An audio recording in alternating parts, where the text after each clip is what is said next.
Hi friends, welcome back to my channel crazy Haripriya. అందరూ ఎలా ఉన్నారు? మేమైతే చాలా బాగున్నాం. మీరు కూడా బాగుండాలని మనస్ఫూర్తిగా కోరుకుంటున్నామండి.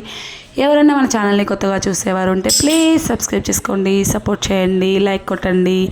మీరు ఇచ్చే ఒక్క లైక్ నాకు చాలా బూస్టింగ్గా ఉంటుంది, చాలా ఇన్స్పిరేషన్గా ఉంటుంది. ఇంకా కొత్త కొత్త వీడియోస్ పెట్టాలని ఇంట్రెస్ట్ కూడా వస్తుందండి.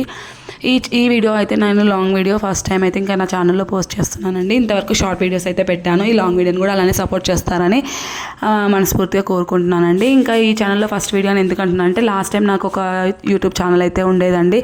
అదే కొన్ని కారణాల వల్ల డిలీట్ అయితే అయిపోయింది. ఇంకా అది ఎందుకు డిలీట్ అయిందో ఇంకొక వీడియో బాగా క్లియర్గా చేసి పెడతాను.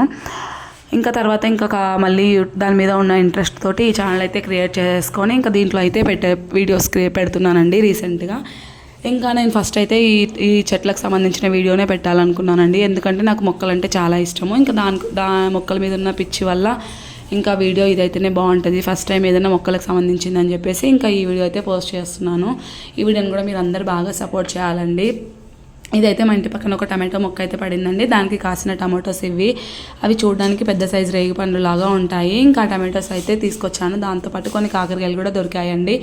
ఇంకా వాటిని కూడా తీసుకొచ్చేసి ఇంకా కర్రీ అయితే చేద్దామని చెప్పేసి అనుకున్నాను. కాకపోతే ఓన్లీ టమాటో కర్రీ ఎందుకు, ఇంకా ఎగ్స్ ఉన్నాయి, ఇంకా ఎగ్స్ కూడా కలిపి ఎగ్స్ కర్రీ చేద్దామని చెప్పేసి ఇంకా అన్నీ కలిపేసుకొని చేసుకుంటున్నానండి. కట్ చేసేసాను.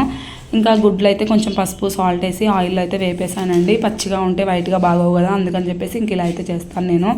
ఇంకా మనం వేపుకున్న ఎగ్స్ని పక్కన పెట్టేసుకొని దాంట్లో కొంచెం తాలింపు గింజలు వేసేసుకోవాలండి. తర్వాత కొంచెం ఈ ఉల్లిపాయలు అయితే ఎక్కువగానే కట్ చేసేసాను నేను. టమాటోస్ ఎక్కువ ఉన్నాయి కాబట్టి ఇంకా అందుకని చెప్పేసి ఉల్లిపాయలు కూడా ఎక్కువగానే కట్ చేసుకున్నాను. 3 కట్ చేసుకున్నానండి, 3 ఉల్లిపాయలు. ఈ కొంచెం తాలింపు గింజలు వేగిన తర్వాత ఈ ఉల్లిపాయలు కూడా దాంట్లో వేసేసేయాలండి. ఉల్లిపాయలు వేసిన తర్వాత ఇంకా కొంచెం కరివేపాకు కూడా వేసేసి బాగా వేగనివ్వాలండి.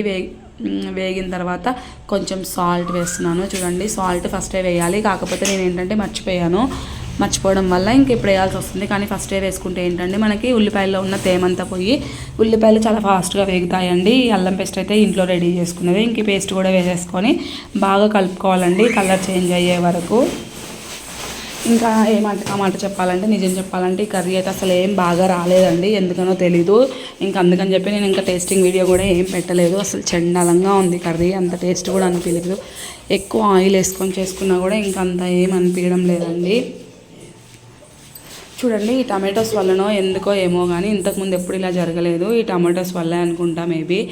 మొత్తం కర్రీ అంతా జిగటగా వచ్చేసింది. ఇంకా పుల్లగా కూడా ఉందండి. అసలు ఎలా ఉందంటే మనం సేమ్ చింతపండు తింటున్నట్టే ఉంది. కొంచెమే టమాటోస్ పుల్లగానే ఉంటాయి, కానీ నాకు మరి ఇంత పుల్లగా ఉంటాయి అనుకోలేదు. నేను చేశాను, ఎంత ఇష్టంగా కర్రీ చేశాను, కానీ ఇంకా కర్రీ అయితే అస్సలు తినలేదు, పడేసాము. దాంట్లో ఉన్న ఎగ్స్ మాత్రమే తిని ఇంకా కర్రీ బాగాలేదు కాబట్టి ఇంకా అందుకోసం అని చెప్పి ఇంకా అది కర్రీ ఏమి ఇంకా వీడియో అయితే పెట్టలేదండి. మొత్తం అయిపోయిన తర్వాత ఎంత కలిపినా కూడా అది జిగటగానే అనిపిస్తుంది.